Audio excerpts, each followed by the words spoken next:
여러분 안녕하십니까? 말씀 키노트의 패스터 데이빗입니다. 오늘은 에베소서 6장 6절 말씀을 읽도록 하겠습니다. 눈가림만 하여 사람을 기쁘게 하는 자처럼 하지 말고 그리스도의 종들처럼 마음으로 하나님의 뜻을 행하여. 한 구절 읽어드렸습니다. 저번 시간에 요셉에 대해서 좀 잠깐 말씀을 드렸었는데요.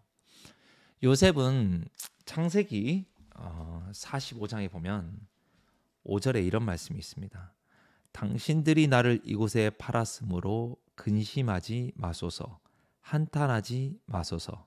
하나님이 생명을 구원하시려고 나를 당신들 앞서 보내셨나이다 하고 이야기합니다. 이게 무슨 이야기냐면 사실 요셉의 형들이 구덩이를 파고 꿈꾸는 자라 하여 동생을 시기하여 이 요셉을 죽이고자 했죠. 하지만 다른 형제들의 만류로 애굽에 팔아버립니다. 팔고 난 이후에 이 형들은 아무 일이 없었던 것처럼 아버지 야곱을 만나서 요셉이 죽었다고 거짓말합니다. 그 일로 말미암아서 아버지 야곱이 굉장히 슬퍼하고 괴로운 시간을 보내는데 그래도 형들은 이야기하지 않았습니다. 그 이후로 이제 요셉은 보디발의 집에 팔려가게 되고 보디발의 집에서 열심히 일을 하지만 또 보디발의 아내로 말미암아서 감옥에 가게 되어지고 감옥에서 술 맡은 가는장과 떡 굽는 가는장을 만나서 그 꿈을 해석해 줌으로 말미암아 술 맡은 가는장이 다시 관직을 회복했기 때문에 자기를 구원해 줄 줄 알았지만 사실 그렇게 되지 않고 나중에는 하나님께서 바로 왕에게 아무도 해석하지 못하는 꿈을 꾸게 해서 그 일로 번민하여 요셉을 찾게 되어지고 요셉이 그 꿈을 해석해 주면서 치리자로 등극하게 되어집니다. 치리자가 되어서 나라를 구원하는 일 가운데 쓰임을 받다가 이제 형들에게 이제 자신의 정체를 밝히게 되고 형들이 가장 놀라는 그 순간에 요셉이 형들의 마음을 오해하지 않고 풀어주기 위해서 이야기한 내용이 방금 전에 읽어드린 창세기 45장에 나와 있는 5절 말씀이었습니다. 다시 한번 읽어드리면 당신들이 나를 이곳에 팔았으므로 근심하지 마소서, 한탄하지 마소서. 하나님이 생명을 구원하시려고 나를 당신을 앞서 보내셨나이다 하고 말했습니다. 그 이후로 이제 수십 년 동안 같이 요셉이 지냅니다. 형들과 함께. 그런데 그의 아버지 야곱이 죽고 난 이후에 형들이 말합니다. 창세기 50장 15절에 보면 요셉의 형들이 그의 아비가 죽었음을 보고 가로되 요셉이 혹시 우리를 미워하여 우리가 그들에게 행한 모든 악을 다 갚지는 아니할까 하고 이야기합니다. 그러면서 16절에 요셉에게 말을 전하여 가로되 당신의 아버지가 돌아가시기 전에 명하여 이르시기를 너희는 이같이 요셉에게 이르라 내 형제들이 내게 악을 행했을지라도 이제 바라건대 그 허물과 죄를 용서하라 하셨다 하라 하셨으니 당신의 아버지의 하나님의 종들의 죄를 이제 용서하소서 하며 요셉이 그 말을 들을 때에 울었더라 하고 나와 있습니다. 우리가 이제 이 성경의 문맥을 한번 읽어보면 알 수 있는 게 무엇이냐면 요셉이 왜 울었을까요? 사실 요셉은 2번 울었습니다. 왜요? 첫 번째 아버지 대신 야곱이 죽으면서 울었고 두 번째는 형들의 거짓말로 말미암아 울었습니다. 형제들이 거짓말해서 울은 게 아니라 사실 요셉은 이미 이야기했습니다. 한탄하지 마소서, 근심하지 마소서. 하나님이 이 애굽의 땅을 구원하고자 나를 형들을 통해서 이렇게 팔게 하고 팔려와서 이곳에서 이렇게 나를 세우셨습니다. 그러니까 아둔한 사람 눈에 보면은 내가 이렇게 잘못했으니까 이 일로 말미암아서 어려움을 당하겠지. 하지만 그보다 더 큰 그림 안에 있는 사람은 마치 우리가 성경을 창세기부터 요한계시까지 다 읽을 수 있는 것처럼 그 큰 그림 안에서 보면은 하나님이 형들에게 분노케 하여 요셉을 팔게 하였구나. 그러면 그 분노와 그 화도 넣어주신 분이 누구냐? 하나님이라는 걸 알 수 있는 거예요. 그래서 우리가 요셉의 마음 가운데 요셉은 이제 그걸 깨달아 버렸구나. 이게 형들이 나를 판 게 아니고 하나님의 계획 안에 있던 일이구나라는 걸 발견하니까 요셉은 더 이상 형들에게 화를 낼 게 있어 없어요? 없다라는 거죠. 그래서 형들에게 이야기합니다. 한탄하거나 내가 왜 요셉을 팔았을까? 그러거나 이렇게 어려워하지 말라고 이야기를 합니다. 즉 더 이상 요셉의 마음에는 문제가 돼야 안 돼요? 안 돼요. 풀렸어요. 해결이 됐어요. 근데 형들의 마음에는 그게 풀렸어요, 안 풀렸어요? 안 풀렸어요. 근데도 같이 수십 년 동안 요셉과 함께 밥을 먹었다라는 거예요. 그 가운데 했던 모든 이야기들이 다 요셉에게 어떻게 들리겠습니까?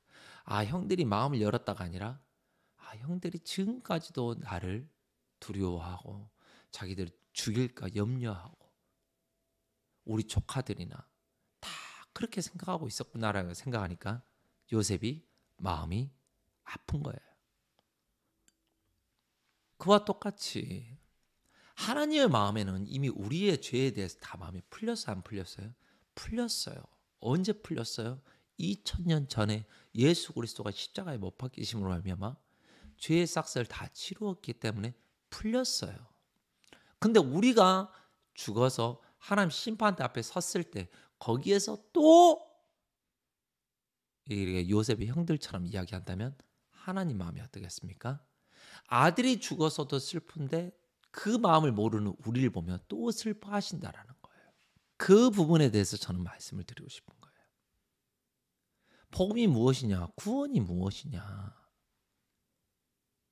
하나님의 아들 예수 그리스도가 십자가에 못 박히심을 하며 온 인류의 죄를 대신 속량하셨다. 씻어주셨다. 그래서 하나님 마음에는 우리의 죄가 문제가 돼야 안 돼요? 안 돼요. 우리 허물이 문제가 돼야 안 돼요? 안 돼요. 왜 안 돼요? 예수 그리스도 말미암아 안 돼요.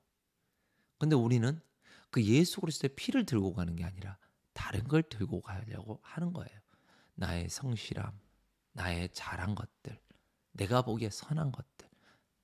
하나님 눈에는 그게 중요해요, 안 중요해요? 요셉아, 내가 널 위해 금송아지를 준비했다. 너 때문에 우리가 다 이렇게 잘 먹고 잘 산다. 고맙다.